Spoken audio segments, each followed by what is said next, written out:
আসসালামু আলাইকুম দর্শক, আজকে আমি চলে আসলাম গ্রামীণ পরিবেশে। এখানে একটি ভুট্টা ক্ষেতে চলে আসলাম, বাবুল ভাইয়ের ভুট্টা ক্ষেত। আজকে আমরা ওনার কাছ থেকে জানবো ভুট্টা ক্ষেতে উনি কী জাতের ভুট্টা রোপণ করেছেন এবং কি কি সার প্রয়োগ করেছেন এবং কী জাতের কীটনাশক প্রয়োগ করেছেন, বিস্তারিত আমরা বাবুল ভাইয়ের কাছ থেকে জানবো। আসসালামু আলাইকুম বাবলু ভাই। ওয়ালাইকুম আসসালাম। বাবলু ভাই কেমন আছেন? হ্যালো। বাবলু ভাই, এটা কী জাতের ভুট্টা? এটা রকেট ভুট্টা। তাই? হ্যাঁ। এখানে আপনি কতটুক জমি আবাদ করছেন? 25 শতক। আহ 25 শতাংশ। এই ভুট্টা লাগাবেন, আপনি খুব বাম্পার ফলন পাবেন। সার দিচ্ছি, এটা মতো টিএসপি সার আছে, ইউরিয়া সার আছে, ফসফেট আছে, পটাশ আছে, ম্যাগনেসিয়া আছে, এগুলো দিয়ে বানিয়ে দিচ্ছি। আর মাছ কাটা লাগবে, তখন আর দেবেন না ইয়া দানাদার দেবেন, দানাদার। তাই? হ্যাঁ। এই এই ভুট্টার মধ্যে কয়টা মুসা হয় একটা গাছে? একটা করে গাছে 2টা করে মুসা হয়। মুসাটা খুব মোটা মোটা হবে, খুব বাম্পার ফলন হবে। তাই? হ্যাঁ, আপনি খুব লাভবান হবেন এই ভুট্টা লাগালে। এখানে আপনি কয় বিঘা জমি আবাদ করছেন? এটা আবাদ করতে আমি 3 বিঘা। কেমন টাকা খরচ হয়েছে আপনার? মোটামুটি খরচ আছে, ভারী মোটামুটি খরচ হয় 30,000 টাকা খরচ হয়।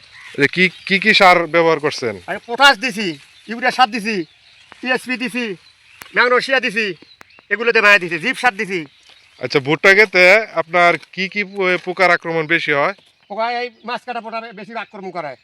আচ্ছা, এই পোকা দমনের জন্য কি ওষুধ দিতে হয়? এটা দিলে আবার যাবে না যে ইয়া কি পারে উনি হচ্ছে না।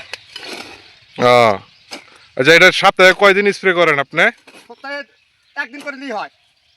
আহ, ক্যারাটি দেবেন, ক্যারাটি ক্যারাটি ক্যারাটি দিলেই পোকাটা থাকবে না, সাথে সাথে মারা যাবে।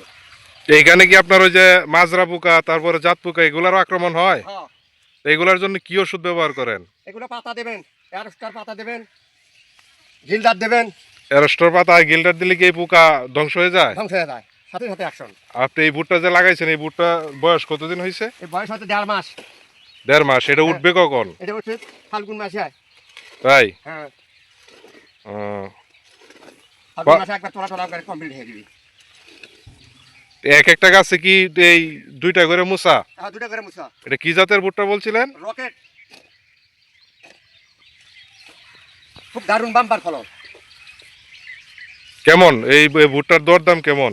এটা কাটতি মার্কা তুলতি 1,200 যে 1,000-1,200 টাকায় কি মন? মন। এটা কি পার্টির আইসা এখান থেকে আপনার কাছে নিয়ে যায়? কাঁচাই নিয়ে যায়, খালি ঝুড়ে দেওয়া, আহ, সঙ্গে সঙ্গে নিয়ে যায়।